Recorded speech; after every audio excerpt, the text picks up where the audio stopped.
Hi, എല്ലാവർക്കും പുതിയൊരു വീഡിയോയിലേക്ക് സ്വാഗതം. അപ്പോൾ ഇന്നത്തെ ഒരു വീഡിയോ എന്ന് വെച്ച് കഴിഞ്ഞാൽ ഗൾഫിലോട്ട് കുറച്ച് ബീഫ് ഫ്രൈ ആക്കി കൊടുക്കാനുണ്ട്.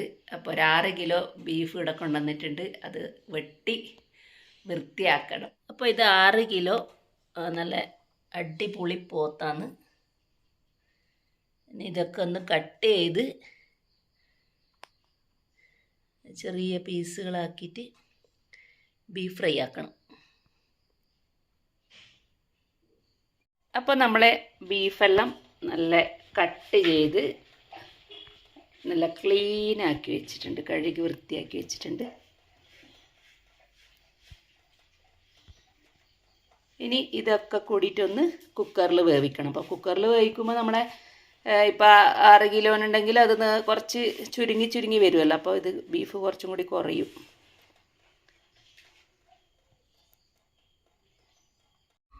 അപ്പോൾ നമ്മളെ ബീഫിൻ്റെ വരട്ടാൻ വേണ്ടിയിട്ടുള്ള ഉരുളി റെഡിയാക്കി വെച്ചിട്ടുണ്ട്. അടുപ്പ് തീ കത്തിച്ചിട്ടുണ്ട്. ഇനിയിപ്പം വെളിച്ചെണ്ണ ഒഴിച്ചു കൊടുക്കാം. വെളിച്ചെണ്ണ ഒരു 1/2 ലിറ്ററോളം വെളിച്ചെണ്ണ വേണ്ടി വരും.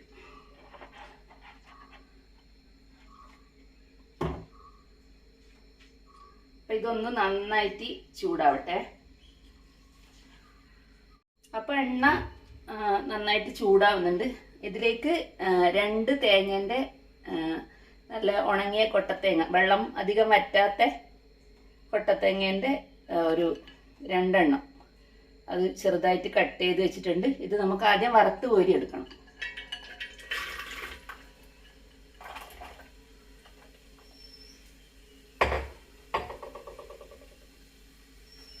തേങ്ങാക്കൊത്ത് ഏകദേശം മൂത്ത് വന്നിട്ടുണ്ട്. ഇനി ഇത് കോരിയെടുക്കാം.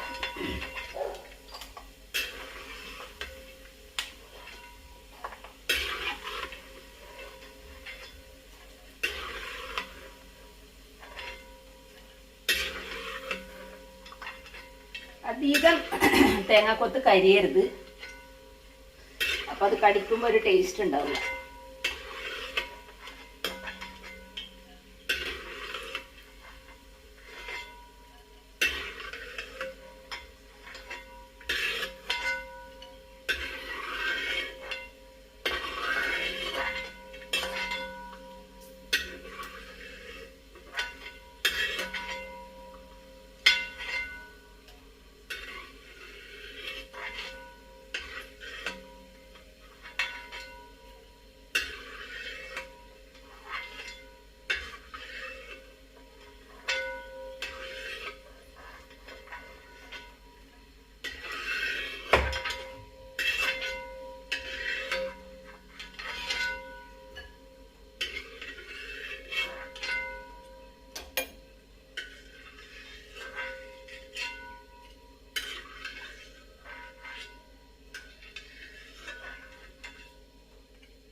തേങ്ങാക്കൊത്ത് കോരിയ അതേ വെളിച്ചെണ്ണയിൽ നമുക്ക്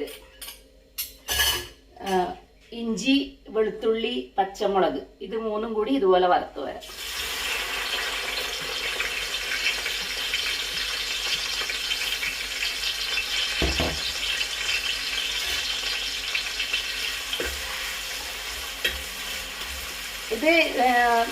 ഇത് വറുത്ത് വരുന്നത് ഇത് വേറെ. ഇതിപ്പം ആദ്യം ബീഫിൻ്റെ അകത്ത് ഞാൻ ഓൾറെഡി ഇഞ്ചി വെളുത്തുള്ളി പേസ്റ്റ് ഞാൻ ചേർത്തിട്ടാണ് വേവിച്ചിട്ടുള്ളത്. ഇത് ഒന്ന് അതിൻ്റെ അപ്പുറം ഒന്ന് ക്രിസ്പി ആയിട്ട് കാണാൻ വേണ്ടിയിട്ടാണ് ഈ ഒരു രീതിയിൽ വറുത്തെടുക്കുന്നത്.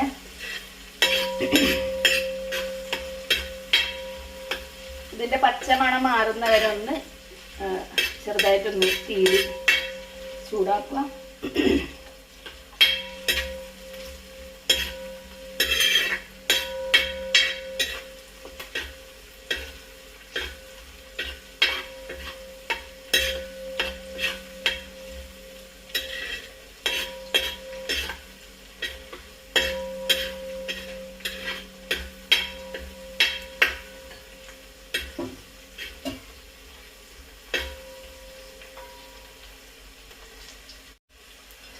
അപ്പോൾ ഇത് ഏകദേശം മൂത്ത് വന്നു തുടങ്ങിയിട്ടുണ്ട്. ഇനി ഇതിലേക്ക് കുറച്ചധികം കറിവേപ്പിലയും കൂടി വറുത്ത് കോരിയെടുക്കാം.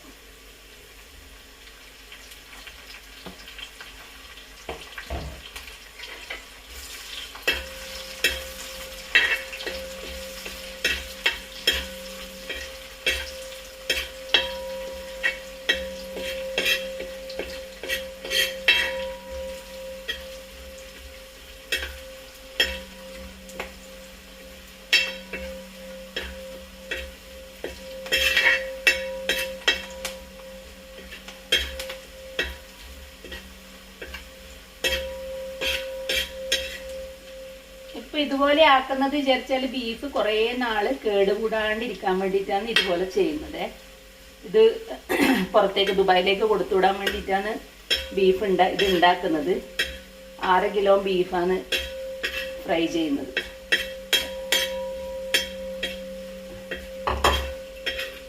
അപ്പൊ ഇത് നമുക്ക് വറുത്തുകോരി ഈ തേങ്ങാക്കൊത്തിന്റെ ഒന്നിച്ച് തന്നെ ഇടാം.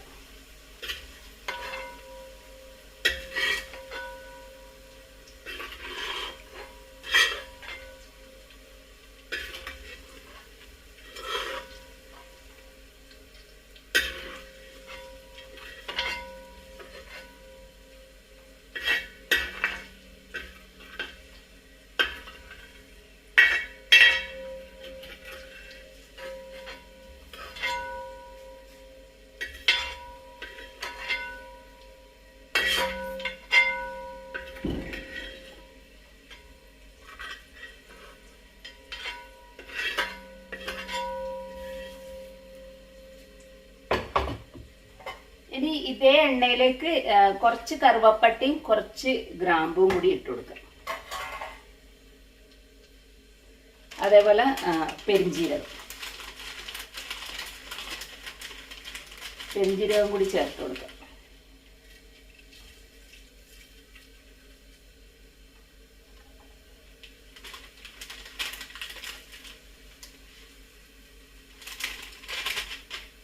പിന്നെ കുറച്ച് നല്ല ജീരകവും കൂടി ഇട്ട് കൊടുക്കുക.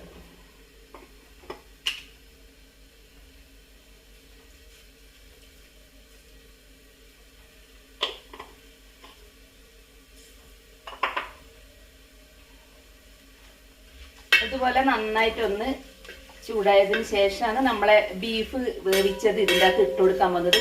കാരണം വെച്ചാൽ ബീഫിൽ ഒരു തുള്ളി വെള്ളം പോലും ചേർക്കാതെയാണ് വേവിച്ചെടുത്തിട്ടില്ല. പക്ഷെ നമ്മൾ വെന്ത് വരുമ്പോൾ അതിൻ്റെ അകത്ത് വെള്ളം ഉണ്ടാവും. അത് എല്ലാം കൂടി ആദ്യമേ ഇതിൻ്റെ അകത്ത് ആക്കണ്ട എന്ന് കരുതിയിട്ടാണ് ഇതുപോലെ ചെയ്യുന്നത്. അപ്പൊ നല്ല നമ്മളെ പെരിഞ്ജീരകത്തിന്റെ ഗ്രാമ്പു കറുവപ്പട്ടയുടെ എല്ലാം നല്ല മണം വരുന്നുണ്ട്. അപ്പൊ ഇനി ഇതിലേക്ക് വേവിച്ച് വെച്ച ബീഫ് ഇട്ട് കൊടുക്കാം. വെള്ളം ഇത്രയും വെള്ളം ഉണ്ടായി. ഇത് ഫുള്ള് വറ്റി വരണം, എന്നാലേ ആ ബീഫിന്റെ വരട്ടിയത് നല്ല ടേസ്റ്റ് ഉണ്ടാവും.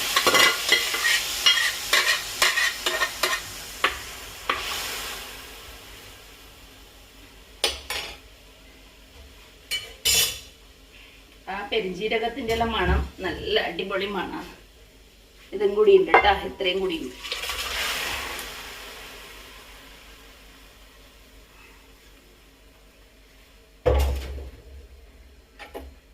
വേവിക്കുമ്പോ നമ്മളിപ്പോ 6 കിലോ വേവിച്ചാൽ അതിന്റെ നേർ പകുതി ഉണ്ടാവൂല. ബീഫ് ചുരുണ്ടു പോകുന്ന ഒരു സാധനമല്ല. അപ്പം ഇത് നന്നായിട്ട് ഈ കുക്കറിൽ ഇത് വേവിക്കുമ്പോ ഉപ്പും മഞ്ഞപ്പൊടിയും പിന്നെ ഇതുപോലെ ഇഞ്ചി വെളുത്തുള്ളി പേസ്റ്റെല്ലാം ഇട്ടിട്ടാണ് ഇത് വേവിച്ചെടുത്തിട്ടുള്ളത്. അപ്പൊ ഇത് നന്നായിട്ട് ഇതിൻ്റെ അകത്ത് കിടന്ന് തിളച്ച് റെഡിയാവണം.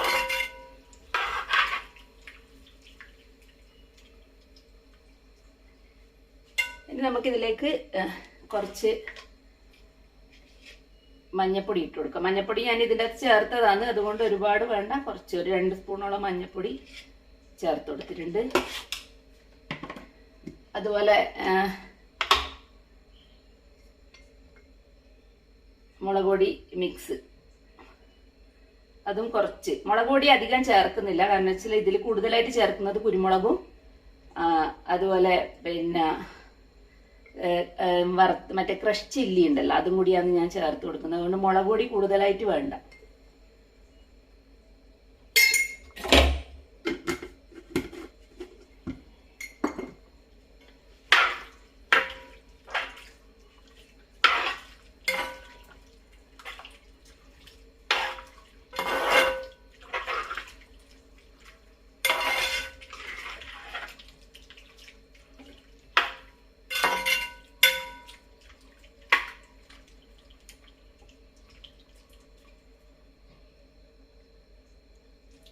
ഉപ്പ് കറക്റ്റാണ്. ഇനിയിപ്പോൾ ഇത് നന്നായിട്ട് ഇതിൽ കിടന്ന് വെന്ത് വരട്ടെ കേട്ടോ.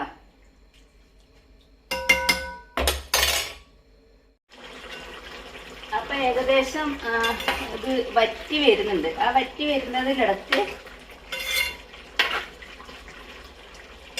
നമുക്ക് ഗരം മസാലപ്പൊടി ഇട്ട് കൊടുക്കാം. ഗരം മസാലപ്പൊടി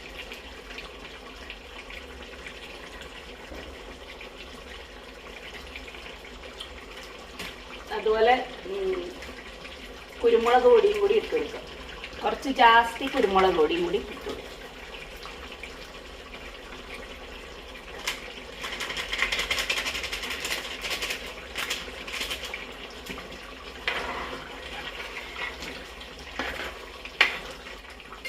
നന്നായിട്ട് ഇളക്കിക്കും.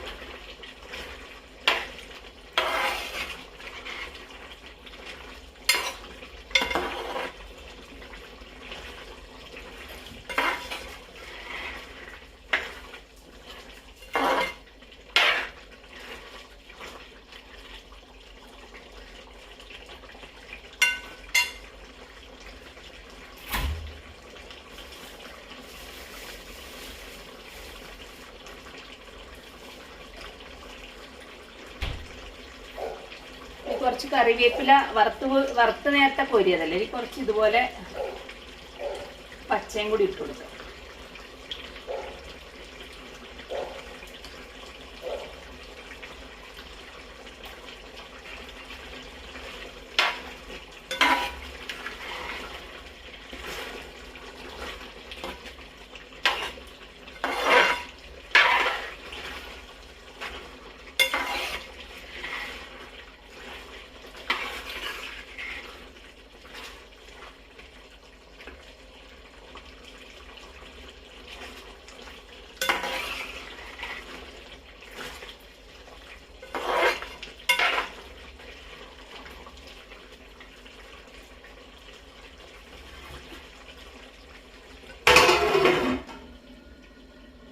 അപ്പൊ ഇപ്പുറത്തെ ഒരു ചെറിയൊരു ചീനച്ചട്ടി വെച്ചിട്ടുണ്ട്. ഇതിലേക്ക് നമ്മൾ ക്രഷ്ഡ് ചില്ലി ഒന്ന് വറുത്തെടുക്കണം.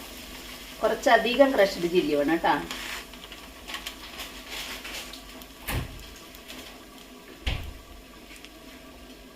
അതൊന്ന് ഇതുപോലെ ചെറുതായിട്ടൊന്ന് വറുത്തെടുക്കുകയോ വേണ്ടേ. കുറച്ച് നന്നായിട്ട് വറുത്തെടുക്കുക. ഇത് ഇട്ട് കഴിഞ്ഞാൽ നല്ല ടേസ്റ്റ് ആയിരിക്കും ബീഫിൽ. ഇത് നമ്മൾ ലാസ്റ്റാണ് ചേർക്കുക. ഞാനിങ്ങനെയാണ് കേട്ടോ ബീഫ് ഉണ്ടാക്കല്. അപ്പൊ ഇതൊരു നല്ല മണം വരും. ഇങ്ങനെ ചുവന്ന് വരുമ്പം തന്നെ, മൂത്ത് വരുമ്പോ നല്ലൊരു മണം വരും. അപ്പൊ അത് ഓഫാക്കിയിടാം.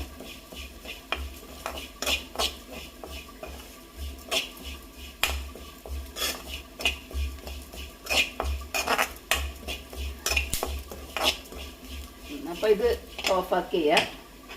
ഓഫാക്കി ഇട്ടിട്ടുണ്ട്. അപ്പോൾ ഇതുപോലെ നല്ലൊന്ന് കളർ മാറുന്ന വരെ ചെറുങ്ങനെ.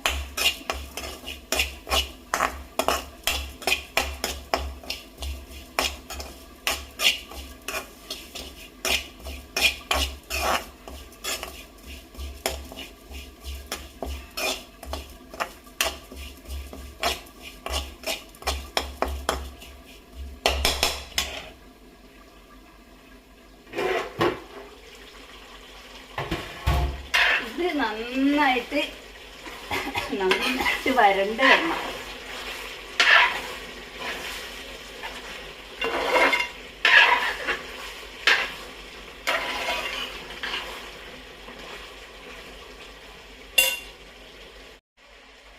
അപ്പൊ ഏകദേശം ഇതിലത്തെ ഗ്രേവിയൊക്കെ നന്നായിട്ട് വറ്റി വന്നിട്ടുണ്ട്.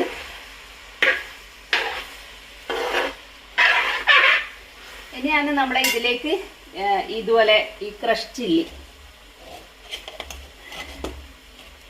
ചൂടുണ്ട്. ക്രഷ് ചില്ലി മൊത്തം ഇതിൽ തട്ടിക്കൊടുക്കണം.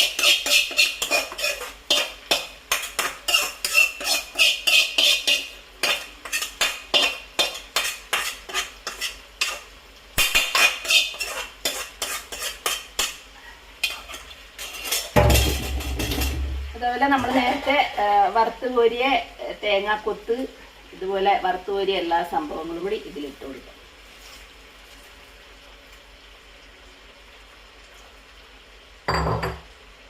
ഇനി ഇത് നന്നായിട്ട് ഇളക്കി കൊടുക്കണം. ഇതിൽ ഉള്ളിയോ ഒന്നും ഉപയോഗിക്കുന്നില്ല കേട്ടാ. അത് കുറേ നാള് കേടുകൂടാണ്ട് നിൽക്കാൻ വേണ്ടിയിട്ടാണ് ഉള്ളിയൊന്നും ചേർക്കാതിരുന്നത്. ഇതിനി ആവശ്യത്തിന് നമുക്ക് വേണ്ടുന്നത് ആവശ്യത്തിന് ഇതുപോലെ എടുത്ത് നമുക്ക് ഉള്ളി തക്കാളിയൊക്കെ ഇട്ട് മസാലയാക്കിയിട്ട് അതിലേക്ക് ഇട്ടിട്ട് നമുക്ക് വരട്ടി എടുക്കാമെങ്കിൽ ആവശ്യത്തിനനുസരണം എടുത്താൽ മതി.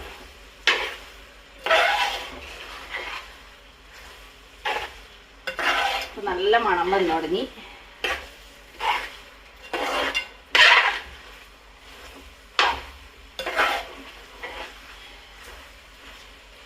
ഇനി ലാസ്റ്റ് നമുക്ക് ക്രഷ് ചെയ്ത കുരുമുളകും കൂടിയുണ്ട്. ക്രഷ് ചെയ്ത, നേരത്തെ പൊടിയാണ് ഇട്ടിട്ടുള്ളത്, ഇപ്പൊ ക്രഷ് ചെയ്ത കുരുമുളക് പൊടിയാണേ. അതും കൂടി കുറച്ച് ഇതിൻ്റെ അകത്ത് തട്ടിക്കൊടുക്കാം.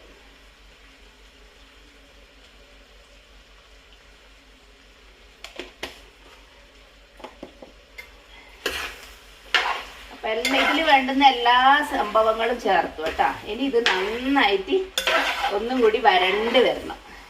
വെള്ളമൊന്നും ഉണ്ടാവില്ല, നല്ല വറ്റി വരണ്ട് വരണം.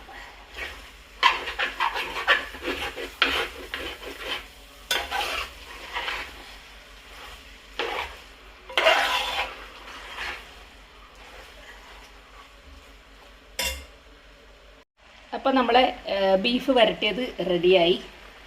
അപ്പോൾ ഇതുപോലെ എല്ലാവരും ഒന്ന് ട്രൈ ചെയ്ത് നോക്കണം കേട്ടോ. ഞാനിത് എൻ്റെ സ്റ്റൈലിലാണ് ഞാനിത് ചെയ്തത് കേട്ടോ. ഒറ്റ തുള്ളി വെള്ളം പോലും ഇല്ലാതെ നമ്മൾ വരട്ടിയെടുത്തു. ഇനി ഇത് നമുക്ക് ആവശ്യാനുസരണം ഇത് പാത്രത്തിൽ ആക്കി വെച്ച് ഫ്രിഡ്ജിൽ സൂക്ഷിച്ചാൽ മതി. പിന്നെ നമുക്ക് ആവശ്യത്തിനനുസരിച്ചിട്ട് ഉള്ളിയും തക്കാളിയും അതുപോലെ പച്ചമുളക് പിന്നെ ഇഞ്ചി വെളുത്തുള്ളി അങ്ങനെയുള്ള സാധനങ്ങളൊന്നും ഇതിലേക്ക് ഇടേണ്ടി വരില്ല. അതൊക്കെ ഇട്ടൊന്ന് വഴറ്റിയിട്ട് ഇതിൽ നിന്ന് കുറച്ച് ഇതുപോലെ എടുത്ത് ആക്കിയാൽ നല്ല അടിപൊളിയായി. നമുക്കിത് കുറേ നാൾ സൂക്ഷിച്ച് വെക്കാം. അപ്പോൾ നമ്മളെ ബീഫ് വരട്ടിയത് ഇവിടെ റെഡിയായി. അപ്പോൾ അടുത്ത നല്ലൊരു വീഡിയോയുമായി വീണ്ടും വരുന്നത് വരേക്കും ടാറ്റാ.